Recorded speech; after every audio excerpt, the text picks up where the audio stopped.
আজকের ক্লাসে আমরা শিখবো কিভাবে আমরা খুবই সহজে চাইলে ইংরেজিতে অভিযোগ করতে পারি। আমাদের কিন্তু বিভিন্ন কারণে অনেক সময় ইংলিশে কমপ্লেইন করা লাগে বা কোনো কিছু নিয়ে অভিযোগ করা লাগে। সেই কারণে আমরা কিছু ইজি বাক্যের মাধ্যমে আজকে শিখবো কিভাবে আমরা ইংলিশে কমপ্লেইন করতে পারি বা অভিযোগ করতে পারি। একদম ইজি একটা দিয়ে শুরু করি যে আপনার কিছু একটা নিয়ে হয়তো বা কমপ্লেইন আছে, আপনি একদম বেসিক একটা সেন্টেন্স দিয়ে কিভাবে কমপ্লেইনটা বলতে পারবেন বা কমপ্লেইনটা কারোর কাছে করতে পারবেন। কিভাবে? I think there is a problem with dash. I think there is a problem with the shirt. যে আমি যে শার্টটা কিনেছি সেটা নিয়ে কোনো একটা সমস্যা হয়েছে। I think there is a problem with the drink. আমি একটা ড্রিঙ্ক কিনেছি, ওই ড্রিঙ্কটাতে কোনো একটা সমস্যা হয়েছে। I think there is a problem with the TV. এমন হতে পারে যে আপনি কোনো একটা হোটেলে গিয়েছেন, সেখানে রুমে টিভি কাজ করছে না। সো সেই টিভিটা নিয়ে যদি সমস্যা হয় তাহলে কিন্তু আপনি সহজে এই সেন্টেন্সটা বলতে পারেন যে I think there is a problem with the TV. So খেয়াল করে দেখবেন যে যেই ড্যাশটা আছে ওই ড্যাশটাতে কিন্তু আপনি যেটা নিয়ে সমস্যা ফেস করছেন সেই জিনিসটার কথা বসিয়ে দিলেই হবে। ওভারঅল সেন্টেন্স স্ট্রাকচার কিন্তু অ্যাজ অলওয়েজ আমাদের সেম থাকছে, কোনো চেঞ্জ আসছে না। আরেকটা খুব নাইস আর পোলাইট একটা ওয়ে আছে যে ওয়েটাতে আমরা কিন্তু ইজিলি কমপ্লেন করতে পারি। সো আপনি যদি খুব নাইস হয়ে বা খুব সম্মানজনক ভাবে একটা কমপ্লেন ফাইল করতে চান তাহলে কিন্তু আপনি ইজিলি এই বাক্যটা ইউজ করতে পারেন। বাক্যটা কি? বাক্যটা হলো I'm sorry I have to say this, but there is a dash. I'm sorry I have to say this, but there is a bug in my food. যে অনেক দুঃখজনক ভাবে আমার আপনার সঙ্গে এটা শেয়ার করা লাগছে যে আমার খাবারের মধ্যে আমি একটা পোকা পেয়েছি। অথবা I'm sorry I have to say this, but there is a hair in my drink. যে আমি একটা ড্রিঙ্ক নিয়েছি বা একটা জুস নিয়েছি, সেখানে আমি একটা চুল পেয়েছি। হয়তোবা আপনি একটা হোটেলে থাকছেন এবং আপনার হোটেল রুমে একটা ইঁদুর ঢুকে পড়েছে। কিভাবে আপনি বলতে পারেন? I'm sorry I have to say this, but there is a rat in my room. So খেয়াল করে দেখবেন যে আপনি কিন্তু ওভারঅল সেন্টেন্সের স্ট্রাকচারটা আপনার জন্য একদমই সেম থাকছে। স্ট্রাকচারটা কি? I'm sorry I have to say this, but there is a dash. এখানে ড্যাশে আপনি যেটা নিয়ে সমস্যা ফেস করছেন শুধু সেটা বসিয়ে দিলেই হবে। আপনার ওভারঅল সেন্টেন্সের স্ট্রাকচার কিন্তু একদমই চেঞ্জ হচ্ছে না, সেমই থাকছে। এরপরে মনে করেন যে আপনি নির্দিষ্ট কিছু একটা চাচ্ছেন।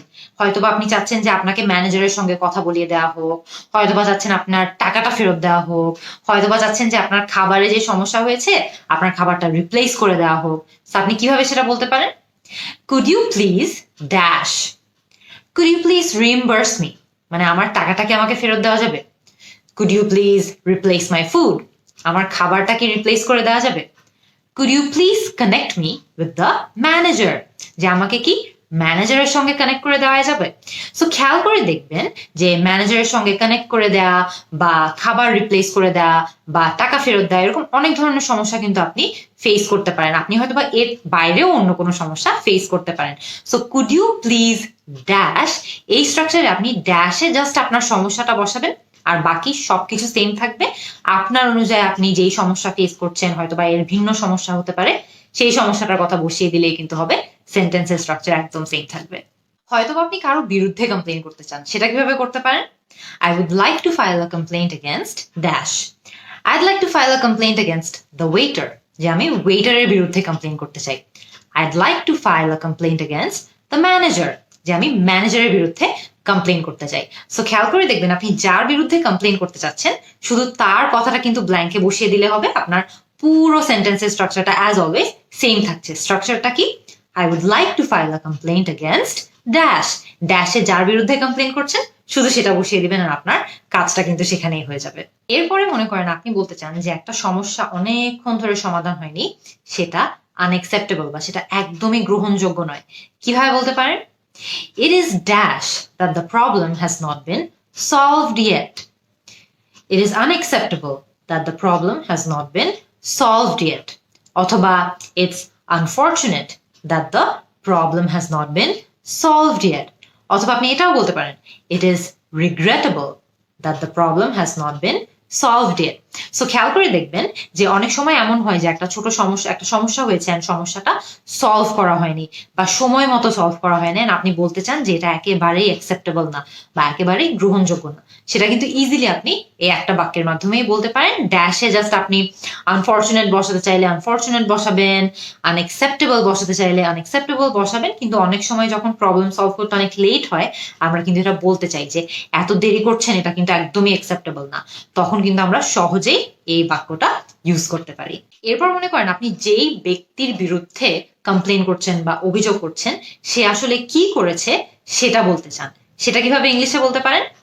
The person I'm complaining against dash. The person I'm complaining against misbehaved. যে আমি যাকে নিয়ে কমপ্লেন করছি সে আমার সঙ্গে খারাপ ব্যবহার করেছে বা মিসবিহেভ করেছে। The person I'm complaining against dash. এখানে আমি এটাও বলতে পারি the person I'm complaining against did not listen to my issue.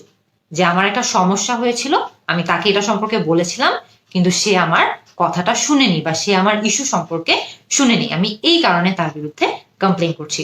So আপনি কিন্তু যার বিরুদ্ধে কমপ্লেন করছেন বা যার বিরুদ্ধে আপনি অভিযোগ করছেন তার কথাটা জাস্ট ড্যাশে বসিয়ে দিলেই হবে। আমাদের কিন্তু পুরো সেন্টেন্সটা সেম থাকছে। সেন্টেন্সটা কি? The person I am complaining against dash. ড্যাশে বসাবেন যে সে কি করেছে, যে স্পেসিফিক রিজনটার কারণে আপনি তার বিরুদ্ধে অভিযোগ করছেন। পুরো বাক্যের বাকি সবকিছু কিন্তু একদমই সেম থাকছে। সো এই কিন্তু হয়ে গেল কিভাবে আমরা খুবই সহজে চাইলে ইংরেজিতে যে কোনো কিছু নিয়ে কিভাবে অভিযোগ করতে পারি বা কমপ্লেন করতে পারি। আপনারা কিন্তু এই বাক্যগুলো ইউজ করে আমাকে নিচে কমেন্ট সেকশনে যে কোনো কিছু নিয়ে কমপ্লেন করে দেখান তো ইংলিশে। আমি আপনাদের অ্যান্সারের জন্য অপেক্ষা করব। See you in the next class.